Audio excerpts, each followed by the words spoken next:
Hola, hola, ¿cómo les va? Esto es ISEL TV, el programa de televisión del Instituto Superior de Estudios Lomas de Zamora. Nuestra invitada es la doctora en psicología Norma Brunner. Uno de sus libros que tengo aquí, le pido a nuestro director si por favor lo toma, y soy reiterativo, toma el tema por el que la convocamos. Su título es Duelos en Juego.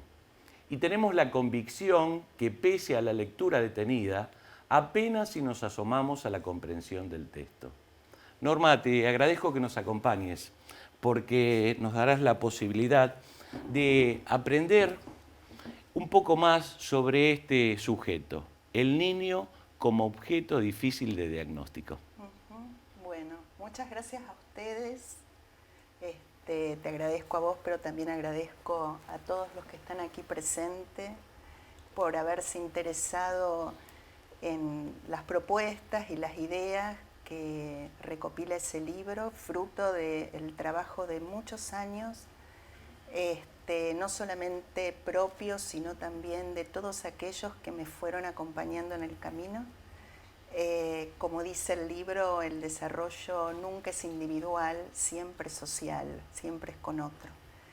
Y este libro, que bueno, el que tenés en la mano, es la tercera edición que ya está agotada, salió en el 2008 y ya estamos a punto de lanzar la cuarta edición, lo cual habla de que, bueno, lo que allí dice le ha interesado o servido a mucha gente, y esa es la idea. Perdóname, pero hace referencia a lo que aquí dice. Y el texto que aparece debajo de la imagen de la tapa, le pido nuevamente a nuestro director si es tan gentil, no debe pasar inadvertido, porque desde allí comenzás a desenrollar el carretel. Si me permitís, lo leo. Dale. La función del juego y el trabajo del duelo en la clínica psicoanalítica con bebés y niños con problemas en el desarrollo. Todo un desafío. Todo un desafío, sí. Ese subtítulo enmarca lo que fue mi tesis de maestría en psicoanálisis de la Facultad de Psicología de la Universidad de Buenos Aires, que, bueno, tuvo como marco la investigación que se apoyó en mi trabajo con bebés y niños con problemas de desarrollo, la mayoría de los cuales presentaban una base orgánica y que a la hora del encuentro con ellos me hacía preguntar las dificultades con las que ellos se encontraban a la hora de jugar. Entonces, allá en la década del 80, cuando yo comencé a trabajar, esta pregunta por qué la mayoría de estos bebés y niños no jugaban o tenían tantas dificultades para jugar, me fue acompañando. Sobre eso te quería preguntar, porque en ese espacio privilegiado con tus pacientes y tu trabajo como terapeuta, generaron preguntas y una de ellas te empujó a la investigación, como bien estás diciendo. Pero nos interesaría saber si la pregunta sobre el valor del juego y su función en la infancia la pudiste responder. Y sigo con esta pregunta, dándole vueltas y encontrando respuestas posibles. Algunas de ellas están en ese libro y tienen que ver con que los niños, para que puedan construir un desarrollo entre comillas normal, digo entre comillas, requieren del juego. Y si no juegan o no pueden llegar a jugar, esto va a tener influencia decididamente en cómo se va a ir armando su desarrollo. Entonces, es aquí donde yo me encuentro con que no da lo mismo para un bebé o para un niño llegar a jugar a que no lo llegue a hacer. La mayoría de las propuestas educativas y clínicas toman el juego como un medio, como un recurso entre otras o entre otros. Y yo decidí, valorarlo en el centro mismo como aquello que no puede ser sustituido por otras cuestiones. Entonces, esto hace que el juego no solo tenga una función para todos los que nos ocupemos de la infancia, central, sino que requiera ser investigado, estudiado y dar cuenta de cuál es la lógica de funcionamiento del juego, por qué produce los efectos que produce cuando un niño juega. Vos sabés que asegurás en el texto que sin juego lo infantil se torna imposible. Lo volvés a hacer ahora aquí, con tus palabras. Y esa afirmación sacude al lector desprevenido y creo que también a aquellos que nos están viendo. Realmente es insospechado para mí que un niño no juegue. Y además que a través del juego construya su historia. ¿Tenemos una mirada ingenua del niño y su juego?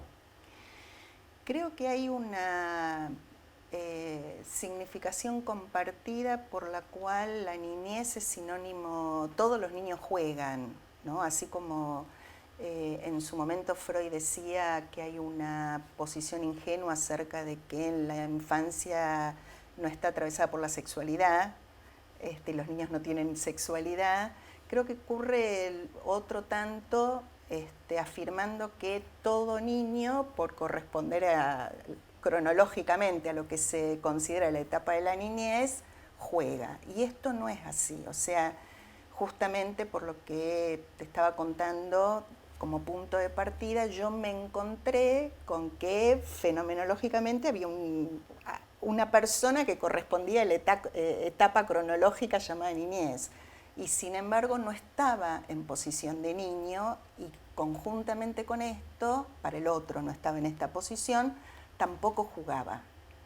Porque entonces yo me hice la pregunta, ¿qué relación hay entre la niñez como posición en relación a un otro y el hecho de jugar? Y efectivamente uno entiende que hay un niño por su posición respecto al lenguaje, que es lo mismo que decir su posición respecto al juego. Los niños, si son niños, si están en posición de niño, juegan, pero no todo niño está en posición de niño. Esta es la cuestión. ¿Qué debemos entender, Popo? ¿Se entiende un poco se entiende, la relación? pero o sea, me gustaría que aclares... No es natural a que cuando un bebé nace llegue por su dotación orgánico-biológica espontáneamente a tener una posición como sujeto en relación a un otro, como hijo en relación a un otro, tampoco como niño. Por eso es que hay bebés y niños que, aunque sean paridos por una señora, este niño no es su hijo, ¿se entiende? Entiendo. ¿Se entiende? Sí. Lo mismo ocurre con los niños respecto al juego. Mayoritariamente, como mi trabajo estuvo fundamentalmente centrado en lo que se llama niños discapacitados o con discapacidad, que también es una de las cuestiones que intento conmover, digamos, el concepto de discapacidad y hablar de, en su lugar, problemas de desarrollo, me encontraba con que estadísticamente, la mayoría de estos bebés y niños con problemáticas orgánicas estaban fuera del escenario de la infancia. No cursaban su infancia y no jugaban. Me das pie vos a mí para que yo te pregunte. Porque, como bien decís, justamente en el campo clínico de los problemas de desarrollo se pueden incluir a niños con o sin problemas orgánicos de base. ¿Cuáles vos tomaste para tu investigación? Y agregaría también por qué. Yo tomé, digamos, esta tesis se basó fundamentalmente como muestra, para decirlo en términos metodológicos, en bebés y niños con problemas orgánicos, neurológicos, genéticos, metabólicos, aquellos problemas que pueden afectar a funciones intelectuales, mentales, motoras, pero que además tenían dificultades en su constitución como sujetos psíquicos, como sujetos deseantes, como sujetos sexuados, ¿no? Y que no jugaban. Entonces es ahí, tomando estas variables, que yo decido sostener la pregunta por qué no jugaban, cuando no había dificultades en su maduración que le impida llegar a jugar, no lo hacían. Y lo que me encontré es ahí, que te dejé sin responder la primera observación acerca del subtítulo del libro, es que había justamente en esta muestra un trabajo psíquico respecto al duelo por este cuerpo que por ahí no estaba, digamos, como se espera que funcione, digamos, el cuerpo. En general una mamá y un papá espera que el cuerpo de sus hijos funcione sin dificultades, ¿no es cierto? Sí. Y que me parecía que no era casualidad, que no llegaban a jugar, y que este trabajo de duelo simbólico por este cuerpo que había que hacer por parte de estos papás, en estos niños encontrara tantas dificultades, ¿no? Y es ahí donde yo arranqué mi investigación. Vos sabés que hacemos mención, no solo en el libro, porque en el libro es una palabra que aparece muy fuerte, sino en tu alocución ahora al desarrollo. Y convendrás conmigo que el desarrollo humano es un tema de fenómenos heterogéneos. ¿Es posible tratar los problemas de desarrollo desde un solo campo científico? Bueno, el tema de desarrollo y el concepto mismo de desarrollo es otro de los problemas que decido sostener, aunque igual que el juego esté en plena construcción a mi criterio. Porque creo que desde diferentes cuerpos disciplinarios se viene dando una idea acerca de lo que es el desarrollo humano en la economía, en la filosofía, en la psicología, en la medicina, en la sociología, en la política, que tiende a compartir un paradigma que este libro intenta conmover, a partir de intentar subir al escenario al sujeto. Entonces la pregunta es, si hablamos de desarrollo humano, ¿cuál es el humano del desarrollo? ¿Cómo vamos a definir la humanidad de este desarrollo y al sujeto del desarrollo? Y entonces es ahí donde uno se encuentra con que, en términos del desarrollo de un bebé y de un niño, ¿no? No hay dos desarrollos iguales. Entiendo. Entonces, yo no puedo decir el desarrollo del lenguaje, el desarrollo de la motricidad, el desarrollo del conocimiento en un niño va a seguir tales y cuales reglas, y esto va a ser generalizable Sobre a eso todos. también te quería preguntar, porque aquellos que tuvimos la oportunidad de leer el libro, aunque sea en forma cruzada, como lo hice yo, vemos que cuando se habla de desarrollo infantil nos lleva directamente al juego y también al lenguaje. Y me interesaba saber cómo se articula el desarrollo infantil, el juego y el lenguaje, anticipándome un poco a lo que vos estabas manifestando. Bueno, el desarrollo entonces, como estábamos diciendo, lo pienso, el desarrollo de un bebé y de un niño, con la idea del sujeto que soporta este desarrollo, que en términos psicoanalíticos lo definimos como aquello que marca la máxima singularidad y diferencia entre las personas.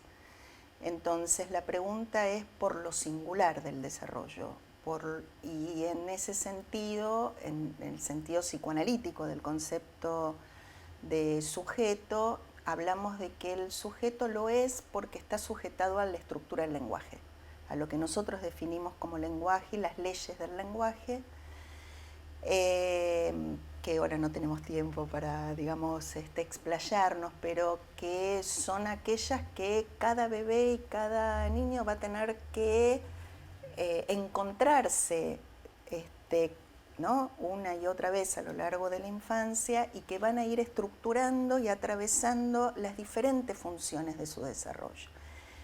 Desde un punto de vista teórico, lo que podemos decir de estas leyes del lenguaje es que imprimen, eso sí, en términos universales, a todo sujeto humano una serie de prohibiciones y prescripciones y una serie de imposibilidades. Si esto es así, entonces el desarrollo está atravesado por la lógica de la castración, por la lógica del no todo. No todo es posible en el desarrollo.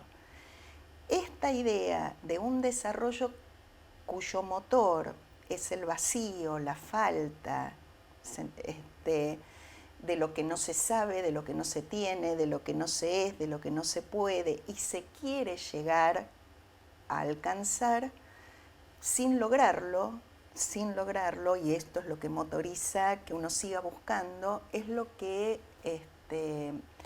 intento seguir investigando para justamente, como te decía antes, conmover estas otras posiciones acerca del desarrollo que se rigen por ideas acerca de las cuales habría un desarrollo preestablecido, con etapas que se siguen una a la otra de una manera ya predeterminada, justamente, según una lógica natural y propia del sistema en cuestión, sin el sujeto que lo habita. Por ejemplo, como te decía, el desarrollo del lenguaje seguiría sin el sujeto que habla y desea comunicarse, una lógica por fuera del deseo, ¿no? Entonces, en esta otra lógica, si no hay sujeto, lo que vas a tener va a ser un robot, va a ser una máquina que por ahí llegue a caminar, a hablar, ¿no?, a moverse según el terapeuta y el educador le pida. ¿Pero para qué? Claro. Para llegar a donde él quiere llegar. Es lo que el otro le pide que haga. Bueno, en esto el juego es lo que va a articular en la infancia la posibilidad de que haya sujeto de desarrollo. ¿Se entiende? Sí, se interpreta debidamente. Decime, Norma, ¿y qué debemos entender o qué se entiende por juegos primordiales? Bueno, efectivamente, en este recorrido, entonces también me fui encontrando con que aquellos bebés y niños con discapacidades motoras, mentales o sensoriales de base por cuestiones orgánicas o sin ellas, que además estaban teniendo dificultades a la hora de su constitución subjetiva, más o menos serias, más o menos graves,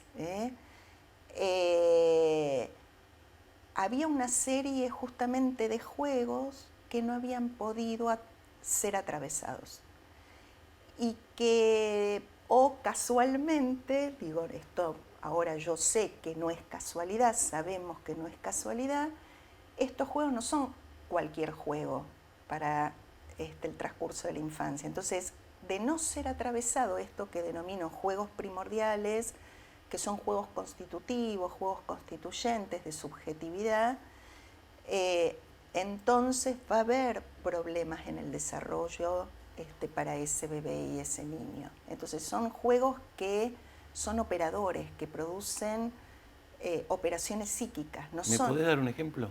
Por ejemplo, lo que nosotros en psicoanálisis denominamos el juego del Fordá, que a partir de Freud y la observación que hace Freud del juego de su nieto, quedó marcado en la historia como el famoso juego del Fordá. Que más allá de la forma, y esto te cuento, no está escrito en este libro, pero espero que sea material del próximo libro que voy a publicar, porque esta investigación continúa con mi investigación de doctorado que acabo de terminar, en donde justamente yo propongo una serie, quizás podemos, te propongo otra entrevista para hablar de esto, otro programa, si vos así lo considerás. Establecí la posibilidad de hablar de matrices lúdicas, ¿no?